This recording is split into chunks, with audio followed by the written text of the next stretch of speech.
Nah, dari abis masuk sekolah Islam terus masuk ke sekolah negeri, Nah, apa di tuh situ perbedaannya? mulai bandel tuh, udah jarang bolos-bolos ngaji gitu. Oh gitu, Iya. jadi mulai bolos-bolosannya tuh ketika masuk sekolah negeri. Iya. Kenapa? Karena kan kalau di sekolah Islam kan banyak tuh, ada fikih, hadis, segala macam kan. Heeh. Kalau di sekolah negeri kan nggak ada, cuman yang umum-umum aja. Iya, agama Islam agama gitu Islam kan. udah gitu. Jadi udah mulai males udah nanti juga ngerti sendiri gitu pikirannya, namanya anak-anak kan. Oh. Kadang ada rasa nyesel juga sih sering bolos ngaji, soalnya sampai sekarang nggak ngerti tajwid. Masa? Iya. Tapi kan dari dulu udah ikutan TPA dan segala macam. Iya, tapi kan nggak, namanya anak kecil, iya aja. Kalau dibilangin ini ngerti nggak, ngerti, padahal belum terlalu ngerti, biar cepet aja gitu. Oke. Jadi memang orang tua tuh karena ibu mualaf, Iya. terus karena ayahnya sibuk gitu ya. Jadi memang mereka nggak terjun secara langsung untuk Betul. membimbing Mega gitu. Betul. Itu sampai di umur berapa Mega baru merasakan bahwa kok gua ngerasa gua nggak dibimbing gitu loh sama orang tua gue. Sampai aku lulus sekolah. Sampai lulus sekolah. Iya, karena memang nggak pernah secara langsung ngebimbing. Paling cuma diingetin jangan lupa sholat gitu.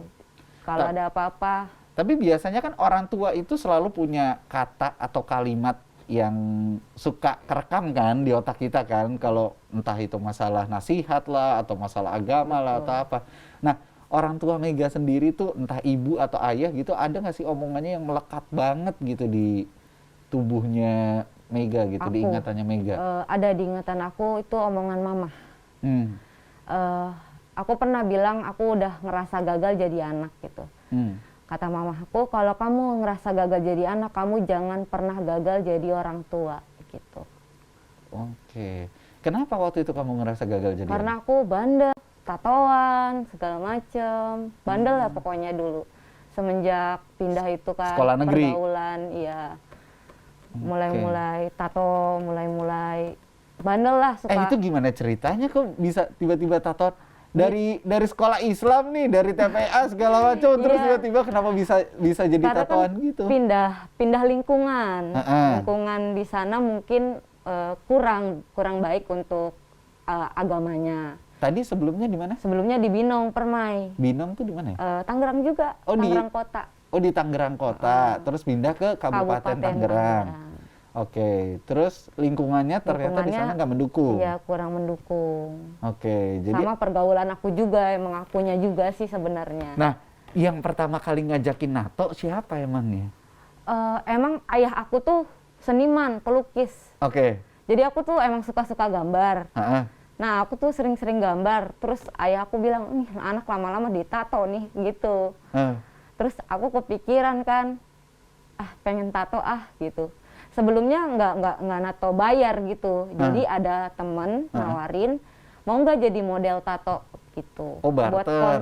Buat kontes. Jadi dia lomba Oke. tato. Nanti kalau juara kita bagi hasil.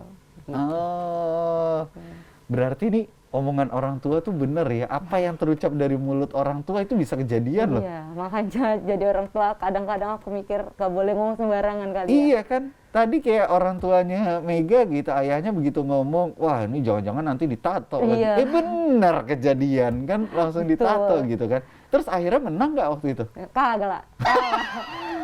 Akhirnya kagak dapet duit. Tatonya jelek. Tato yang mana? Tapi nggak apa-apa, ada di belakang punggung. Oh jadi sebadan nih tatoan? Iya, badan ini udah penuh kontes-kontes. Oh gitu? Iya, badan itu udah penuh. Tapi ada juga, selain itu, akhirnya aku buka tato sendiri. Karena aku udah mulai suka sama tato, aku buka tato sendiri tapi home studio gitu. Oke. Jadi pas ketahuan orang tua buka tato, lah diomelin tuh sama mama, dimarah-marahin. Tapi waktu pertama kali ditato tuh di badan? Di punggung. Di punggung? Itu orang tua nggak tahu? Yang tahu mama, karena habis mandi kan andukan doang kan. Terus mama lihat, apaan tuh? Enggak, ini mah bohongan, 3 bulan juga hilang. Ternyata ditungguin. Perasaan udah 3 bulan kok nggak hilang-hilang. Terus aku senyum-senyum aja gitu. Jadi bilang, oh tato beneran ya anak ya gitu. Makanya pelajarannya kalau habis mandi jangan cuma pakai andukan yang kembenan gitu. Andukannya full. Iya. Lu beli anduk yang gedean dong. Kenapa pakai anduk yang kembenan doang? Iya sih salahnya di situ. Oke, terus akhirnya setelah mama tahu, ayah tahu. Ayah tahu, Gimana responnya mereka? tapi ayah kayak udah dari dulunya kayak udah tahu Curiga. bakalan punya tato. Jadi setelah dia tahu, dia biasa aja. Karena dia nggak pungkiri darah dia seni. Gitu. Oke. Tapi waktu lu pertama kali ditato nih dari seorang yang tadinya ada di lingkungan Islam gitu kan, ibaratnya dari sekolah TPA lah, sekolah Islam, terus tiba-tiba akhirnya lu ditato. Perasaan apa yang pertama kali muncul di lu? Kepuasan aja, seneng aja. Justru malah seneng, nggak ada Iya. kayak ngerasa bersalah atau Nggak apa? ada, karena emang masih remaja gimana sih, masih pengen keren gitu. Oh, iya. Dan itu nagih ya, bener ya katanya? Betul, kalau misalkan kita udah seneng, sekali ditato dan kita lihat hasilnya bagus, pengen terus gitu. Emang waktu yang di punggung itu yang temen kontes itu apa gambarnya? Bunga mawar. Iya salah, bunga mawar. Jadi walaupun nggak ada yang ngasih bunga mawar, biar serasa ada yang ngasih terus gitu ya. Saya lu. Daripada nggak ada yang ngasih kan, Iya, daripada nggak ada yang ngasih, tinggal seenggaknya. metik kayak sendiri. Iya, gue udah punya nih. Tiap hari gue bawa-bawa nih, gitu kan bunga mawarnya. Iya. Jadi pertama kali ditato nggak ada perasaan bersalah, justru malah di situ ada kepuasan. Malah pengen terjun ke dunia tato. Malah terjun ke dunia tato. Betul. Karena awalnya dari kontes barengan sama temen Iya. itu. Terus kenapa akhirnya lu memberanikan diri sampai untuk gue buka aja deh studio tato sendiri? Karena sering ngeliatin orang nato, kayaknya gue bisa nih gitu. Tapi lu belajar? Belajar otodidak. Jadi aku beli mesin, aku tatoin badanku sendiri. Innalillahi. Karena aku nggak mungkin kan tatoin badan orang kalau belum bisa. Oke. Nanti hancur badan orang. Jadi aku di badan sendiri, di kaki. Oh, di kaki. Di kaki. Kalau di kaki hasil aku semua. Gitu. Gambar apa waktu itu? Gambar ikan, gambar bunga mawar hitam. Ada es krim, hancur juga yang es Ikannya krim. ikan apa? Ikan lele? Ikan hiu. Serem ya. Ikan hiu. Terus tapi itu udah bagus semua. Maksudnya dalam proses belajar tuh udah bisa jadi hasil yang maksimal atau belum waktu itu? Yang bagus ada yang Jack and Sally. Di situ udah ngerasa bisa buat natoin orang. Setelah berapa kali percobaan tuh? Setelah banyak yang hancur kaki aku. Oh ya?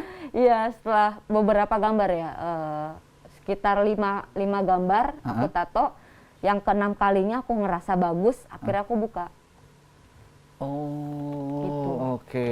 Jadi setelah 6 kali akhirnya berani Buat buka. Buat Karena buka. ngerasa aku bisa, udah ngerasa bisa. Nah, tapi ini kalau yang di tangan nih buatan sendiri bukan? Bukan, ini buatan teman. Ini barter juga sih, kita tato barter tato. Oh, yang ini barter. Dia nato aku nato dia. Oh, jadi mainnya tato-tatoan. Orang mah main gundu, main apa dia mah mainnya tato-tatoan. Tuh. Tapi ini baru di laser, sabar 1 kali laser. Oh pantesan udah mulai pudar ya. Iya, yang ini udah pudar banget. Udah pudar, coba tunjukin ke kamera deh biar kelihatan tuh. Jadi ini udah diproses laser nih. 1 kali, baru 1 kali Teman-teman laser. Insight baru 1 kali. Sampai berapa kali sih? Ini kira-kira hilang totalnya 6 sampai 8 kali. 6 sampai 8 kali Iya. laser. Betul. Oke. Nah, apa yang akhirnya bikin Mega ini untuk mikir mau udah deh gue ilangin aja tatonya gitu loh. Anak utamanya. Kenapa anaknya? Anak aku kan punya anak udah 7 tahun. Dia udah mulai nanya-nanya. Kayak, Bunda itu apa? Bunda itu tatoan. Terus dia juga pernah nggak mau dianterin sekolah. Karena temennya bilang, Bunda kamu tatoan baru keluar dari penjara ya gitu. Dia nangis pulang ngadu. Terus aku kayak, ya Allah gimana, takutnya dia Terpukul psikisnya dong ya, psikisnya kena. Kayaknya aku harus berubah. Akhirnya itu juga yang bikin aku hijrah berhijab kayak gitu. Tadinya aku kan kayak kayak bajunya kayak terbuka gitu. Kira itu yang bikin aku kayaknya aku harus berubah deh gitu. Jadi pukulan dari temennya si anak Iya, itulah ya, betul. kata-kata itu ya yang akhirnya bikin Mega tuh beralih gitu ya, langsung 180 derajat dari yang tadinya terbuka, terus sekarang justru jadi tertutup gitu kan. Tapi ada nggak sih penyesalan yang dirasain sama Mega sendiri gitu loh?